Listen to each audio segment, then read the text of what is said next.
사도행전 8장 26절 아래를 보면 초대교회 빌립 집사가 광야를 가고 있는 중에 우연히 에티오피아의 높은 관리한 사람을 만나게 됩니다.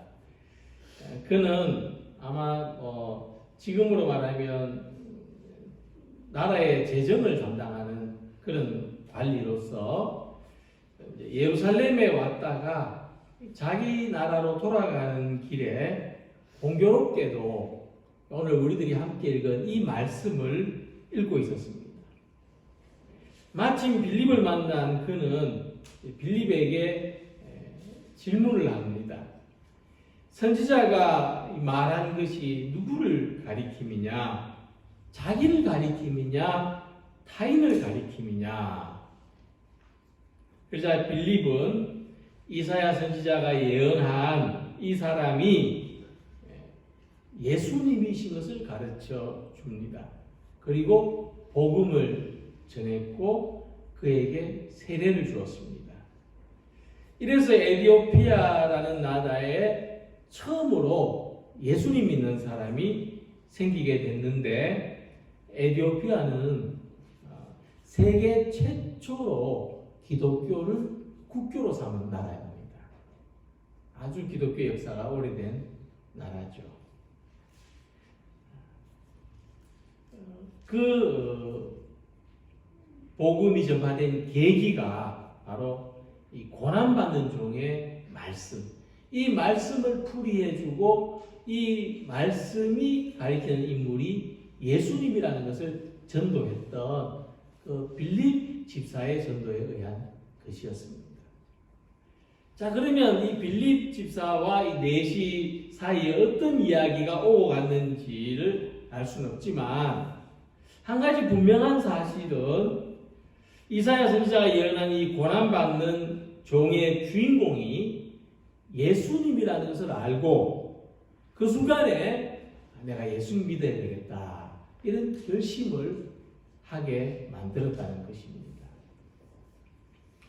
성서학자들은 이 초대교회 예수님이 고난받으신 이야기가 마치 한 묶음의 그 이야기처럼 마치 우리의 무슨 춘향가 심청가 이런 이야기처럼 묶여져 있었고 이 이야기가 하나의 설교로 사람들에게 전해졌고 또 교회 안에서 하나의 어떤 전통으로 믿음의 전통으로 전래되었다고 말하고 있습니다.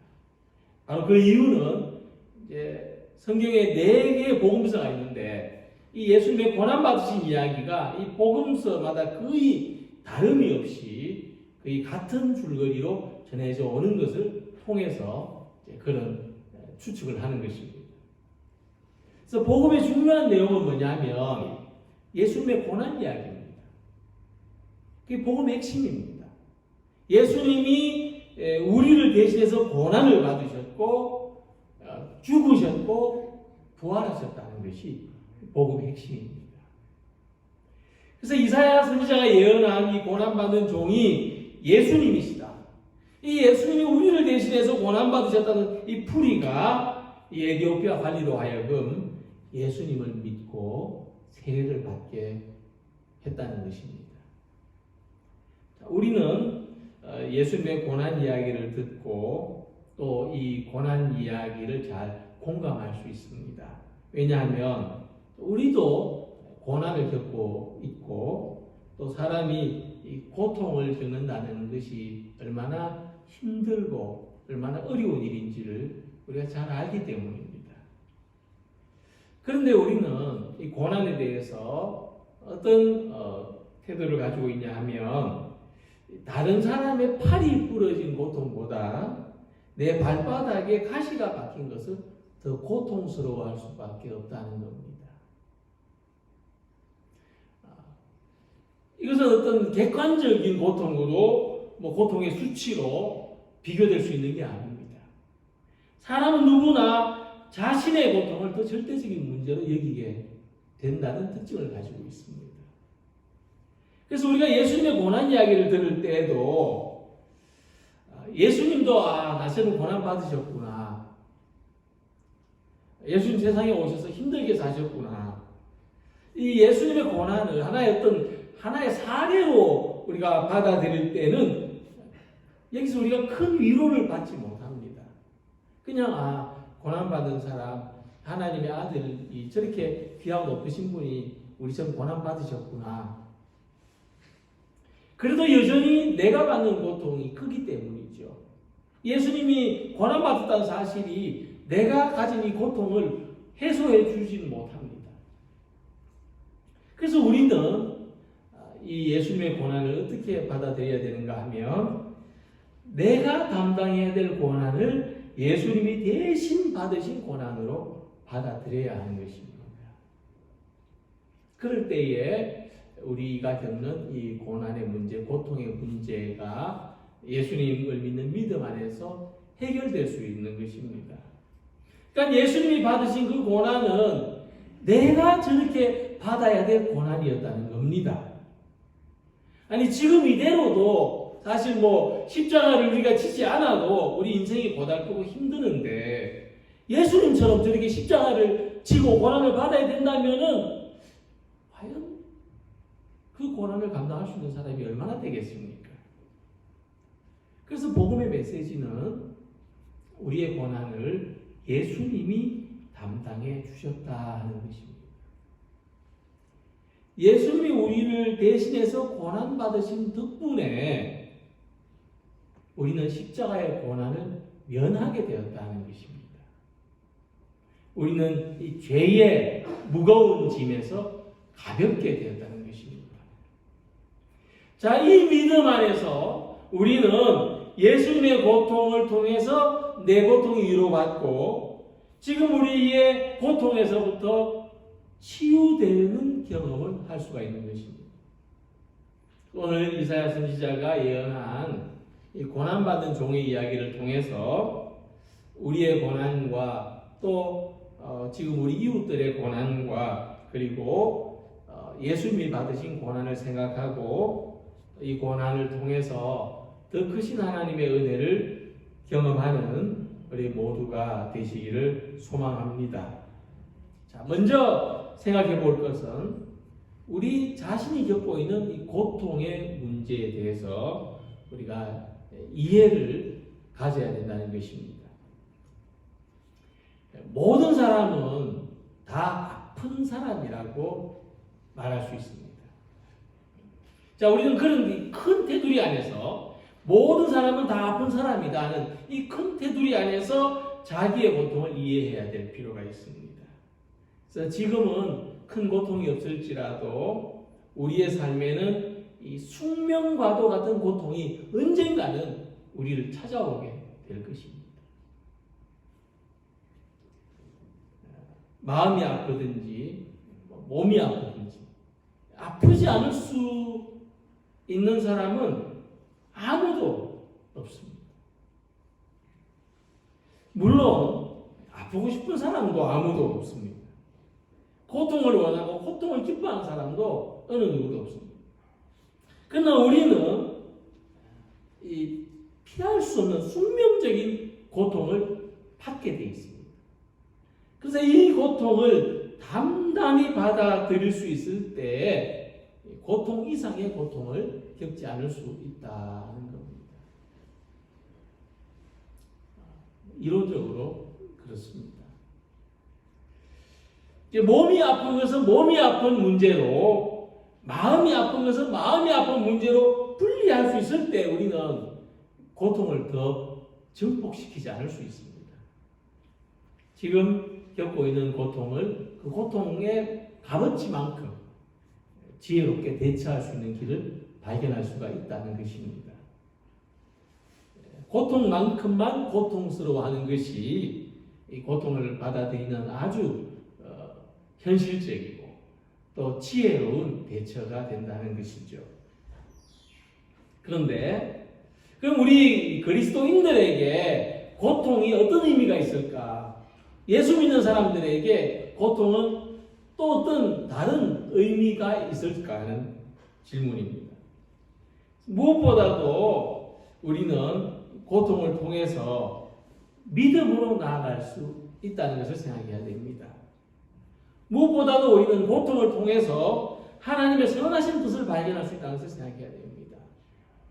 그래서 이런 점에서 우리 그리스도인들에게는 고통도 유익할 수 있다고 하는 것입니다. 이런 담대한 믿음을 가지게 되는 것입니다. 고통이 두려움에도 불구하고 피할 수 없는 고통, 숙명 같은 고통이라면 이 고통도 유익하게 해야 되겠다는 어떤 우리 자세죠. 우리의 태도입니다.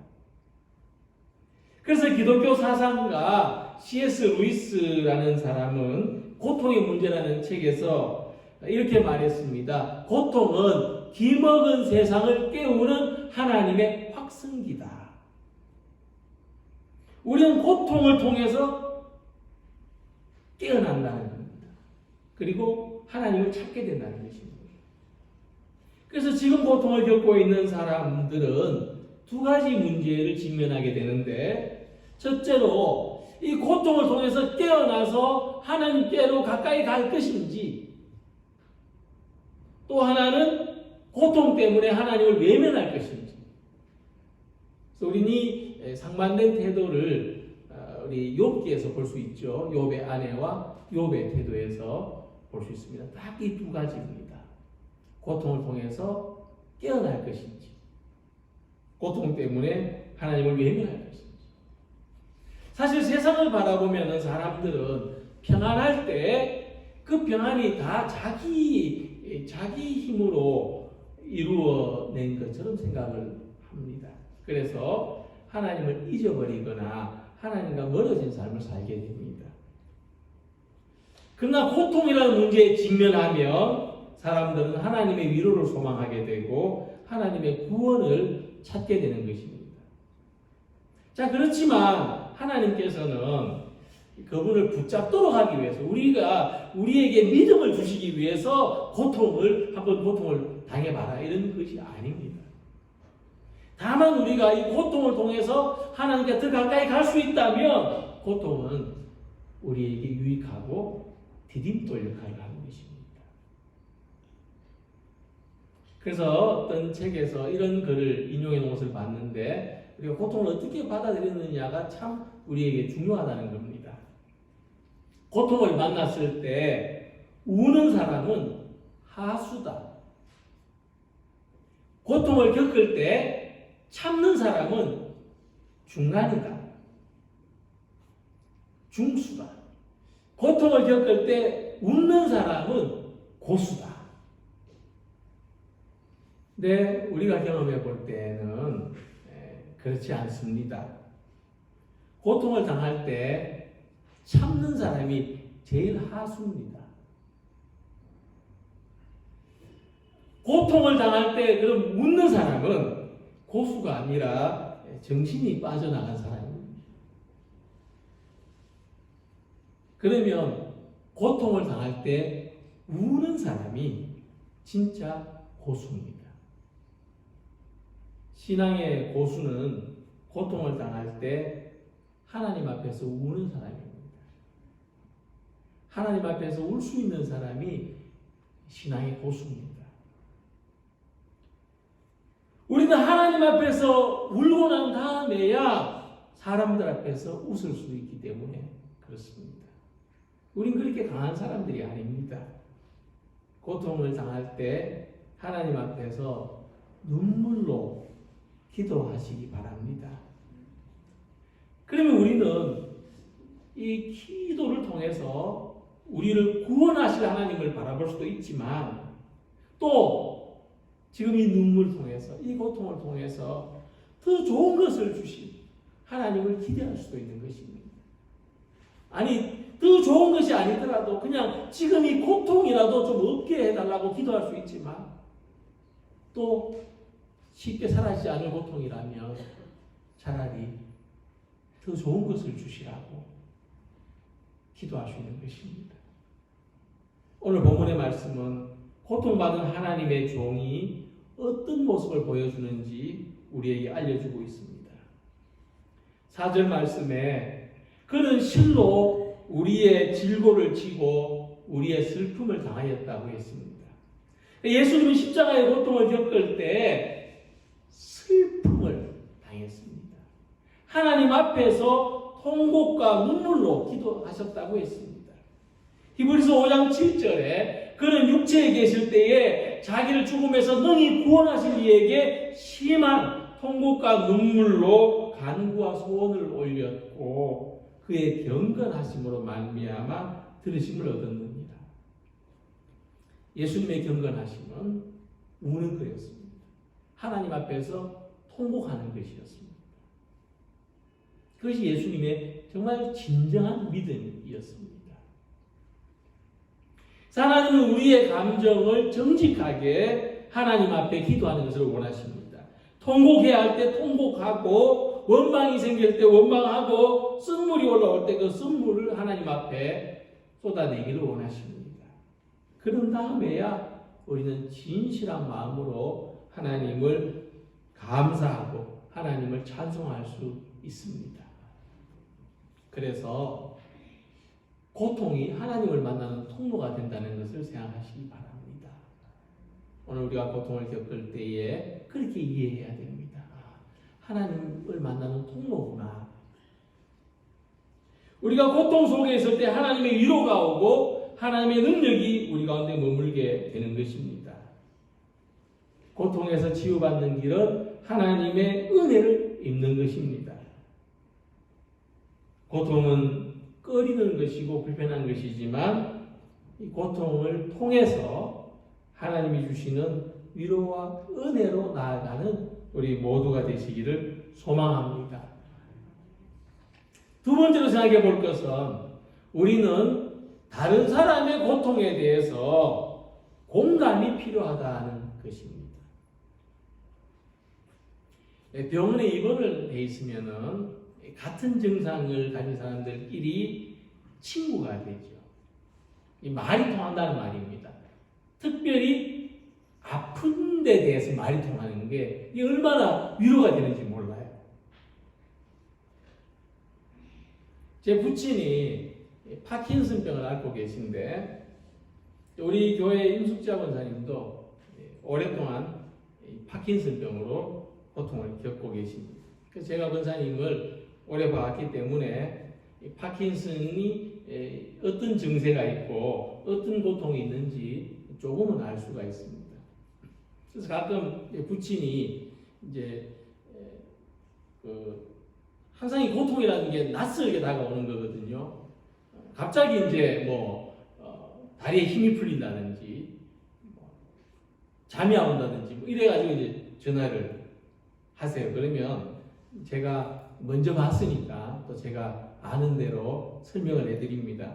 그냥 이 병이 원래 다리에 힘이 없어지고 식욕도 떨어지고 잠도 잘 못 자는 증세가 있다고 하니까 그런 줄 아시고 잘 견디십시오. 이렇게 이야기해요. 그리고 이제 만약 견디기 힘드실 때는 말씀하시면 제가 시간을 내서 또 병원에 모시고 가겠다고 안심을 시켜드리고 이렇게 말씀을 드리곤 했습니다. 근데 임권사님을 찾아가면은 저하고 달라요. 갈 때마다 부친이 어떠신지를 물어보시고 당신이 그런 것처럼 안타까워하세요.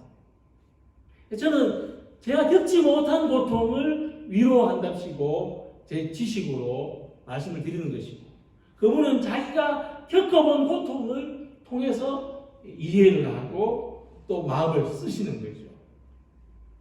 그러니까 더 이 고통에 대해서 공감하고 이해하는 폭이 넓은 겁니다. 그래서 우리가 같은 아픔을 겪어보지 않으면 공감한다는 게 참 어렵습니다. 오히려 공감한다고 하는 게 상처를 줄 수가 있어요. 그래서 본문에 이런 말씀이 있습니다. 그는 멸시를 받아 사람들에게 버림받았으며 간고를 많이 겪었으며 질고를 아는 자라. 그는 마치 사람들이 그에게서 얼굴을 가리는 것 같이 멸시를 당하였고 우리도 그를 귀히 여기지 아니하였도다. 그러니까 우리는 고통을 받으신 이가 예수님이라 할지라도 하나님의 종이라 할지라도 그 아픔에 공감을 잘 할 수 없는 사람들이라는 겁니다. 우리는 고통받은 예수님을 귀하게 여기지 않았다고 말씀합니다. 그 이유는 4절에 그는 징벌을 받아 하나님께 맞으며 고난당한다 하였노라. 우리는 이 예수님이 고통받을 만한 이유가 있다고 생각을 하고 그 고통을 예수님만의 문제로 여긴다는 것입니다. 그러니까 사람들은 예수님뿐만 아니라 다른 사람의 고통에 대해서도 같은 마음. 예수님에 대해서도 그렇다면 사람에 대해서는 오죽하겠습니까? 내 고통은 내 문제고 그 고통은 그 사람 고통은 그 사람 문제다 이렇게 생각을 한다는 것입니다. 자, 그렇지만은 왜 우리가 예수님을 믿는가 하면 왜 우리가 예수님을 믿을 때 고난받으신 예수님을 믿는가 십자가를 믿는가 하면 우리 믿음은요 예수님의 고통에 대한 공감에서 비롯되는 겁니다. 우리는 교리적으로 예수님의 십자가를 믿으면 구원받는다는 것 이전에 예수님의 그 고통받으신 십자가 우리를 위하여 피 흘리신 그 십자가에 공감함으로써 예수님을 나의 주님으로 믿는다는 겁니다. 하나님의 아들이 무슨 이유로 고난을 당해야 됐는가를 생각하고 그 고난이 나를 대신해서 받은 것으로 이해할 때 우리는 예수님의 고난을 귀하게 여기고 고난받으신 예수님을 나의 주님으로 영접하는 것입니다. 이처럼 우리는 다른 사람이 겪고 있는 아픔의 문제에 대해서도 공감하는 마음을 가지려고 해야 됩니다. 사람이 아프고 힘들 때 제일 필요한 게 뭘까?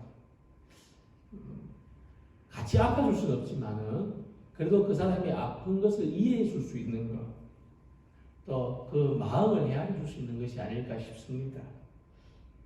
사랑한다고 수백 번 이야기하는 것보다 그 고통을 겪을 때 마음으로라도 함께 하는 것이 이 사랑의 표현이 아닐까 싶습니다. 물론 우리가 다른 사람의 고통을 똑같이 느끼는 것은 불가능합니다. 가족이라도 불가능하지만 그러나 그 고통을 그만의 문제로 여기지 않고 공감할 때 이해하려는 마음만 가져도 큰 위로가 될 수 있을 줄 압니다. 그래서 예수님은 우리의 고통을 아신다고 했습니다. 이것이 얼마나 은혜가 되는지 얼마나 위로가 되는지 모릅니다. 예수님은 우리의 고통을 아신다. 다른 사람은 몰라요. 내 가족도 몰라요. 내게 그 고통을 준 사람도 몰라요. 근데 예수님은 아신다.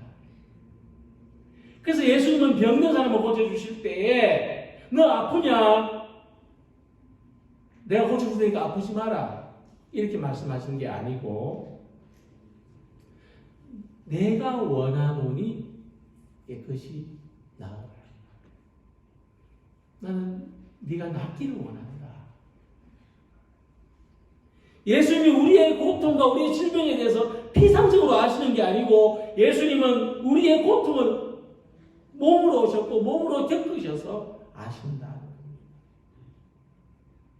그래서 우리는 나의 고통을 통해서 다른 사람의 고통을 이해하고 또 예수님 안에서 고통이라는 문제를 공감하는 이 성도의 교제가 있기를 원합니다. 고통이 우리들을 서로 친구가 되게 하고 고통이 예수님을 주님으로 고백하게 하는 은혜의 통로가 될 수 있기를 바랍니다.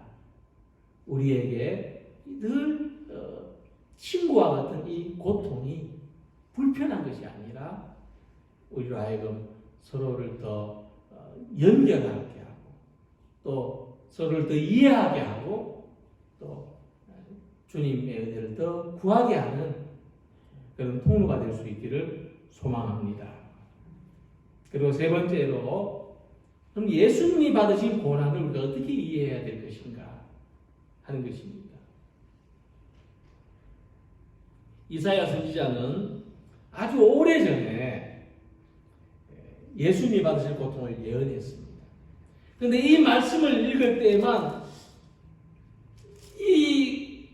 고통받는 사람이 누군지를 알 수 없습니다. 이사야 선지자 자기를 이야기하는 건지 아니면 다른 사람을 한다면 그 사람은 누군지 알 길이 없습니다. 그래서 그 에티오피아의 관리도 이 말씀을 읽으면서 도대체 자기가 아프다는 걸 이야기하는 건지 고통받는 다른 사람을 이야기하는 건지 또 어떻게 보면 내 이야기 같기도 하고 사람들은 예수님이 겪으신 고통을 자기와는 별개의 고통으로 여겼지만 실상은 그렇지 않다는 것을 말씀하고 있습니다. 예수님의 고통은 우리를 대신해서 받으신 고통이고 우리의 평화와 우리의 나음을 위하여 하나님이 담당시켜 주신 대속적인 고난이라는 것입니다. 그래서 그가 찔림은 우리의 허물 때문이요 그가 상함은 우리의 죄악 때문이라. 그가 징계를 받음으로 우리는 평화를 누리고 그가 채찍에 맞음으로 우리는 나음을 받았도다. 우리는 다 양 같아서 그릇 행하여 각기 제 길로 갔거늘 여호와께서는 우리 모두의 죄악을 그에게 담당시키셨도다 하고 했습니다. 고통과는 아무런 상관이 없었던 예수님이신데 하나님의 아들이 이 세상에 오셔서 고통을 받으신 것인데 마치 비유를 하자면 희고 깨끗한 옷을 입으신 분이 흙구덩이 속에서 빠져서 못 벗어나서 아우성치는 우리들 꺼내주시려고 그 속에 뛰어들어오셔가지고는 한 사람씩 밖으로 떠밀어 주시는 그런 성격이 예수님의 고난이라는 것입니다. 우리를 살려주시기 위해서 고난을 감당하셨다는 것입니다. 그래서 우리가 이 고통에서부터 고통을 없게 할 수는 없지만 그러나 이 고통이라는 문제에서부터 우리가 치유될 수 있는 길, 회복될 수 있는 길은 예수님 안에 있다는 것입니다. 우리 자신의 질병과 우리 자신의 고통을 가지고 예수님께로 나아가는 것입니다. 예수님 나를 이 질병에서 이 고통에서 구원해 주십시오. 그래서 복음서를 보면 예수님이 사람들의 질병과 사람들의 고통에서 그들을 구원하시죠. 그들을 치유하십니다. 하나 같은 공통점은 그들이 자기의 질병과 고통을 알고 예수님 앞에 가져왔다는 것입니다. 내가 어디가 아픈지도 모르는데 예수님이 어떻게 알아서 고쳐주시겠습니까?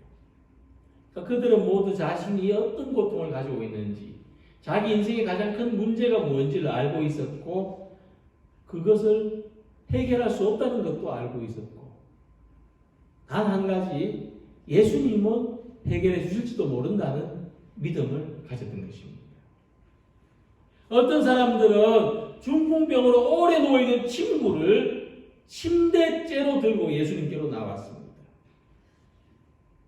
예수님 안에서 우리의 고통은 기도가 되는 것이고 예수님 안에서 우리의 질병은 은혜의 통로가 되는 것입니다.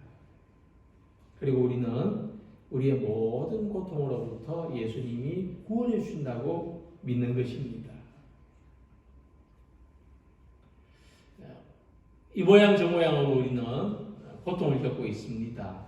코로나의 사태로 인해서 또 그 고통이 더 커진 사람들도 많을 것입니다. 사람이 고통을 겪으면 마음의 여유가 없어집니다. 극심한 고통을 겪고 있는 사람들 중에서 다른 사람들 얼마나 힘들까 이것을 깊이 이해해 주는 경우는 참 만나기 어렵습니다. 그래서 우리가 고통을 겪는데 내가 고통을 겪으니까 다른 사람은 좀 위로해야 되겠다 이런 마음을 가지는 게 아니고 다른 사람들까지도 고통을 겪게 만들기가 쉽습니다. 집에 투병하는 사람이 있으면 모든 가족들이 여러모로 힘들어지는 것이죠. 하지만 우리가 이 고통 속에서도 예수님을 생각하면 내가 겪는 고통을 통해서 또 다른 고통을 겪고 있는 사람들에게 위로와 평화를 주는 사람이 되라는 하나님의 뜻을 발견할 수가 있는 것입니다. 그래서 역설적으로 고통받는 사람이 복이 있다는 것입니다. 자신의 고통을 은혜의 통로로 삼을 수 있다면 고통은 복이 된다는 것입니다. 우리는 이 고통을 통해서 자기 자신의 삶을 이해하고 이웃의 고통에 공감하고 예수님의 고난을 받아들일 수 있게 되는 것이 복된 일입니다. 그럴 때 우리는 또 다른 의미에서 고통받는 하나님의 종이 되는 것입니다. 이 믿음 안에서 우리가 겪는 고통은 치유를 위한 고통이 될 줄로 믿습니다. 오늘 우리들이 어떤 모양으로 고통을 겪고 있든지 아픈 경험으로 끝나지 않기를 바랍니다.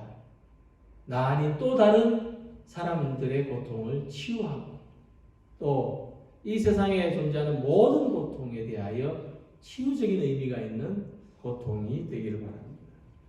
바라기는 우리가 이 한 주간 우리를 대신해서 십자가의 고난을 당하신 예수님의 고난을 묵상하면서 우리의 모든 고통을 주님께 맡기는 한 주간, 또 이 고통으로 하나님께 더 가까이 나아가는 믿음의 디딤돌을 삼는 이 한 주간, 특별히 우리 주변에 고통받는 사람들을 생각하면서 공감하는 마음을 가진 한 주간, 그들을 위해서 기도하고 그들의 회복을 구하는 한 주간, 그리고 우리를 위해서 고난받으신 예수님께 감사하고 예수님을 나의 주님, 나의 구세주로 고백하면서 주님의 고난에 우리의 믿음으로 주님을 높여드림으로 보답하며 살아가는 우리 모두가 되시기를 주님 이름으로 축원합니다. 기도드리겠습니다.